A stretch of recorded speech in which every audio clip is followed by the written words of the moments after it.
नमस्कार मित्रांनो, स्वागत आहे तुमचं आपल्या या मराठमोळ्या चॅनलमध्ये.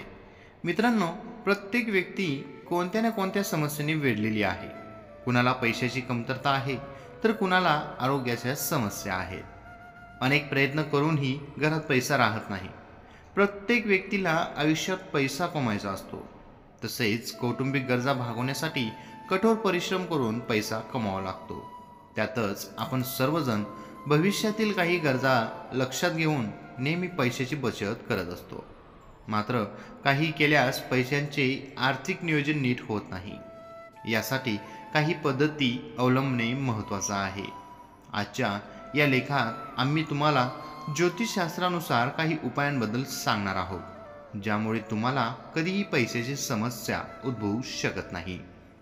तसेच तुमच्या घरातील कोणत्याही सदस्यांचे आरोग्य देखील चांगले राहील. चला तर मग जाणून घेऊया ते उपाय. देवघरात ठेवा या दोन मूर्त्या.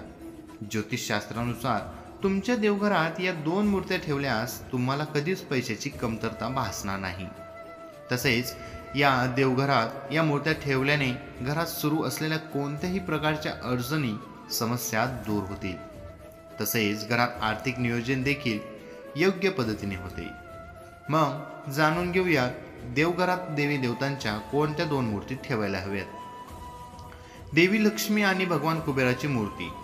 वास्तुशास्त्रानुसार जर तुम्ही भरपूर पैसे कमवत असाल तरीही पैशाची योग्य बचत होत नसेल, नको तिथे पैसा जास्त खर्च असेल, तर अशा परिस्थितीत तुम्ही देवघरात लक्ष्मी देवी आणि भगवान कुबेर यांच्या मूर्तीची प्रतिष्ठापना करावी. धार्मिक मान्यतेनुसार घरातील मंदिरात या दोन देवी देवतांची मूर्ती स्थापित केल्यास पैशाशी संबंधित सर्व समस्या दूर होतील. तुम्ही पैशाची योग्य पद्धतीने बचत कराल. मंदिरात त्याची प्रतिष्ठापना कशी करावी. वास्तुशास्त्रानुसार देवघरात लक्ष्मी देवी आणि भगवान कुबेर या दोन देवी देवतांच्या मूर्तीची प्रतिष्ठापना केल्यानंतर त्यांची नियमित पूजा करावी असे सांगितले जाते. असे केल्याने तुम्हाला कधीही पैशाची कमतरता भासणार नाही. असे मानले जाते की भगवान कुबेर आणि लक्ष्मी देवीची पूजा केल्याने घरात अचानक धन प्राप्त होते.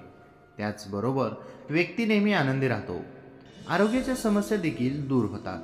मित्रांनो, ही छोटीशी माहिती आवडली असेल तर आपल्या व्हिडिओला लाईक, कमेंट आणि आपल्या चॅनेलला सबस्क्राईब करायला विसरू नका. धन्यवाद.